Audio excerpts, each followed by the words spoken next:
អានុគម NX ស្មើ A X ការ៉េបូក BX បូក C មានខ្សែកោងរាងយ៉ាងណែចឹងអានុគមនឹងមានខ្សែកោងវាប្រែប្រួលទៅតាមតម្លៃមេគុណ A B C បើ A ប្រែប្រួល A ប្រែប្រួលតម្លៃ A ប្រែប្រួលខ្សែកោងក៏វាប្រែប្រួលតាមហ្នឹងដែរតម្លៃ B ប្រែប្រួលខ្សែកោងក៏វាកិលតាមហ្នឹងដែរវាប្រែប្រួលតាម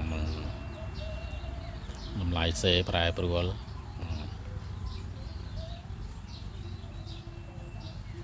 ខ្សែកោងវាប្រែប្រួលតាមហ្នឹង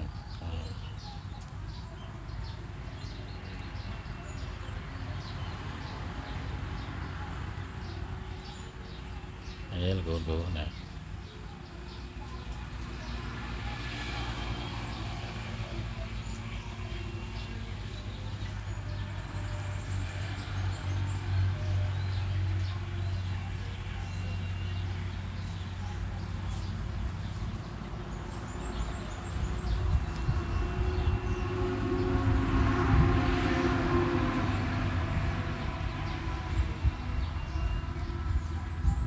ចឹងមានន័យថាតម្លៃ C ប្រែប្រួលខ្សែកោងគឺប្រែប្រួលវារត់វាចល័តនៅលើអដនេណាចល័តនៅលើអដនេ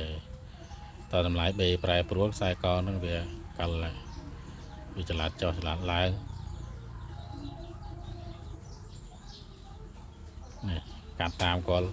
អូនេះតម្លៃ B ប្រែប្រួលខ្សែកោងនឹងវាប្រែប្រួលរត់ចលឡើងកាត់តាមកលអូតម្លៃ A ប្រែប្រួលខ្សែកោងយើងវាថាត់ប្រែប្រួលទៅតាមកលអូដែរប៉ុន្តែវាមានផ្នែកអីទេខ្សែកោងខ្លះកាប់ស្លែកខ្លះទៀតផ្ងាបាទ